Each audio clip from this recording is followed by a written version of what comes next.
Aujourd'hui, sur le premier semestre, on observe qu'il y a globalement une stabilisation des prix de l'immobilier. Alors oui, dans certains quartiers, notamment de la région parisienne, il peut y avoir une petite diminution des prix parce qu'il y a eu, au moment des élections, une temporisation. Les gens ont vraiment temporisé leur investissement, les gens ont attendu et donc ceux qui souhaitaient vendre se rendaient compte finalement qu'ils avaient moins d'acquéreurs qu'il y a 1 an ou 2 ans. Donc pour vendre rapidement, ils ont réalisé ces baisses de prix. Et puis dès le mois de mai, on a senti une reprise d'activité très nette et très forte de l'investissement locatif puisque on est reparti sur une stabilité pour 5 ans, pour 5 années nouvelles.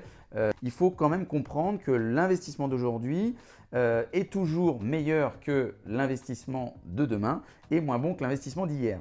C'est un peu le constat des 50 dernières années et de l'évolution du prix de l'immobilier. Donc l'objectif étant de se constituer un patrimoine, des revenus complémentaires, de léguer le bien à ses enfants, etc. Évidemment que l'investissement d'aujourd'hui, si c'est pour revendre demain, c'est très risqué parce qu'il y a une incertitude, la guerre en Ukraine, une fluctuation du pouvoir d'achat, on est sorti du Covid. Il y a au global, on sent bien que sur ce premier semestre 2022, on sent que les gens sont beaucoup plus prudents dans les investissements qu'ils réalisent. Alors que dans 2015-2016, l'immobilier locatif était en pleine émergence, explosait, les banques prêtaient à des taux d'intérêt qui était bon an mal an aux alentours de 2%, ce qui finalement plaisait à tout le monde à l'époque. On a une très grosse chute des taux d'intérêt jusqu'à arriver en dessous de la barre des 1% il y a encore 1 an. Donc là, dès qu'il y a une augmentation et qu'on est à 1,50, 1,60, 1,70, tout de suite on se dit que c'est peut-être moins bon. Mais non, il y a quelques années, on était sur des taux à 2, 2,5, voire 2,80%. Donc il n'y a pas de réel débat sur ce taux d'intérêt. Ce qu'il faut comprendre, c'est que les taux d'intérêt, ça n'a pas d'impact dans l'immobilier locatif. Quand c'est de la résidence principale, c'est très important d'avoir le taux d'intérêt le plus bas possible puisque ça a un impact direct sur le portefeuille de l'investisseur. En revanche, sur l'immobilier locatif, ce n'est pas grave puisque vous allez déduire les intérêts d'emprunt de manière fiscale tous les ans et donc ça vous crée une charge fiscale négative. Donc ça vous permet également de ne pas payer d'impôts, ou en tous les cas moins payer d'impôts sur les revenus locatifs.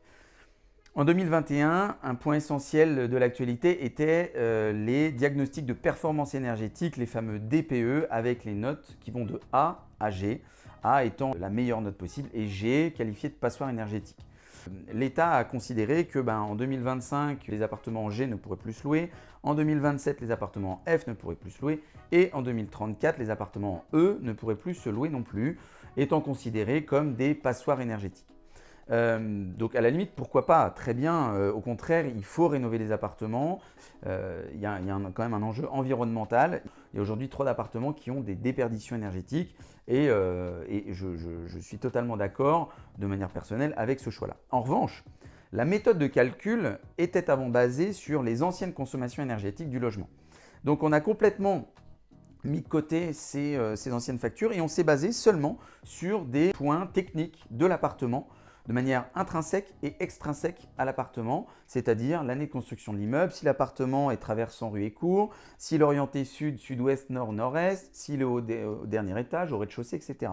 Donc ce sont autant de critères qui font que même si on rénove de manière intégrale l'appartement, qu'on va capitonner en laine de roche, changer les ouvertures, mettre des ventilations adéquates, on peut tout de même être sur des notes assez basses, notamment en D ou en E, donc qui ne sont pas des notes excellentes, même si votre DPE explique que finalement, vous n'avez pas d'amélioration possible à réaliser dans l'appartement, que tout est aux normes et pourtant vous êtes sur une note en E. Donc, ce qui veut bien dire que la méthode de calcul qui a été changée n'est toujours pas la bonne. On voit bien là l'incohérence totale de cette méthode de calcul qui va de toute façon pas tenir dans le temps. On estime que dans les 2-3 années qui viennent, vous allez avoir des millions de logements qui sont en G actuellement, qui ne pourront plus être loués et donc il va bien falloir loger les gens.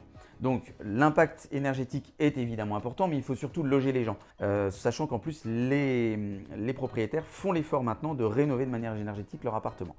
Donc nous chez Imavenir, on a décelé, on étudie de manière pragmatique et de manière très sérieuse les déperditions énergétiques de l'appartement. On réalise donc un audit énergétique en amont des travaux pour évidemment bannir les notes F et les notes G qui sont des mauvaises notes clairement de DPE. Donc les appartements que l'on va rénover par Inavenir seront d'office propulsés vers des notes comme D et E, ce qui est un axe majeur pour la pérennité de l'investissement locatif, sachant que la méthode de calcul va changer dans les années qui viennent.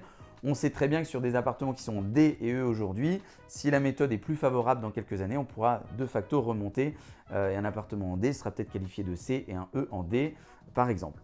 Bilan de l'activité, l'immobilier reste le placement préféré des Français. On a subi un petit attentisme, mais rien de grave aujourd'hui. Depuis le mois de mai, les investissements locatifs ont repris de plus belle. L'Eldorado des investisseurs reste le grand pari aujourd'hui. Et puis évidemment, ne pas faire d'achat-revendre, garder l'investissement le plus longtemps possible. Si on croit la courbe depuis ces 50 ou 70 dernières années, l'investissement de 2022 sera évidemment bien valorisé en 2030 ou en 2040 avec une valorisation des prix au mètre carré et des loyers également. Vous pouvez évidemment vous rendre sur le site imavenir.com dans l'onglet Prendre rendez-vous. Nous confier les grandes lignes et les critères de votre projet afin qu'on puisse le réaliser totalement pour votre compte. Je vous souhaite une très bonne journée et je vous dis à très bientôt.